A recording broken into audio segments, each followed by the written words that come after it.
Hi, this is Wade Tolles, and this how-to session is going to be about how you can get a license usage report from the Jazz Team server.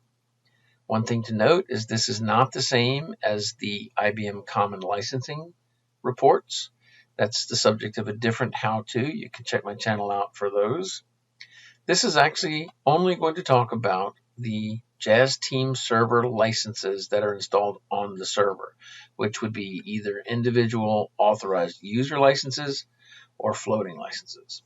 So we'll go ahead and get logged in. And to start, we'll move to the server tab. And first thing we'll do is look at the license key management tab on the left. You'll see that there are several kinds of licenses installed: token licenses. We also have floating user licenses. We have 200 floating user licenses installed on the server, and that's the pool that we're going to be pulling from. So let's go back to our licensing heading and then look at reports. Again, note we are looking at floating licenses, not token licenses. We're going to pick a start date of, say, July 1st. And we're going to end that date on September 21 because that's the date that I made this how-to video.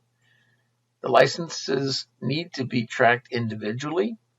So we're going to select the practitioner floating license. Again, note that there are both floating and token licenses listed. You want to select the practitioner floating. So if you've got a requirements tool license, you'll pick the DNG or the Doors Next Gen floating license, depending on which version of that you've got, whether it's the contributor or the analyst or whatever your specific license is that you're trying to track. And then you click Show Reports. Now note that the first license usage report comes up. It says maximum available 200, and you'll see a very tiny chart here that shows a few bumps in that line. That's because you are only tracking a few licenses out of 200. So this server is nowhere near its capacity yet.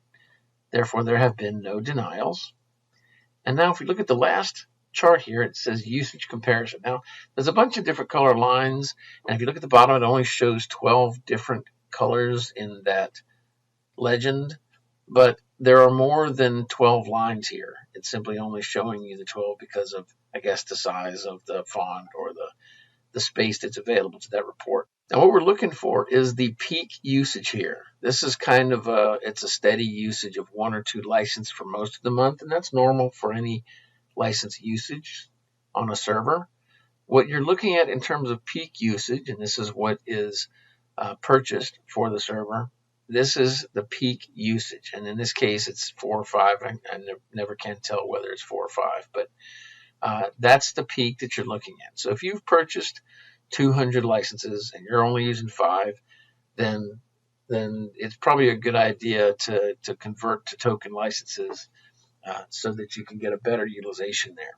If we look back up, you can also see the issued leases, and that's going to tell you who has those licenses checked out currently. And in this case, there's one person that has a license checked out. So somebody is working on the server, putting together a demo. And that's it. If you have any questions, please feel free to contact me. My email information is on the start and ending pages of this video. Have a great day.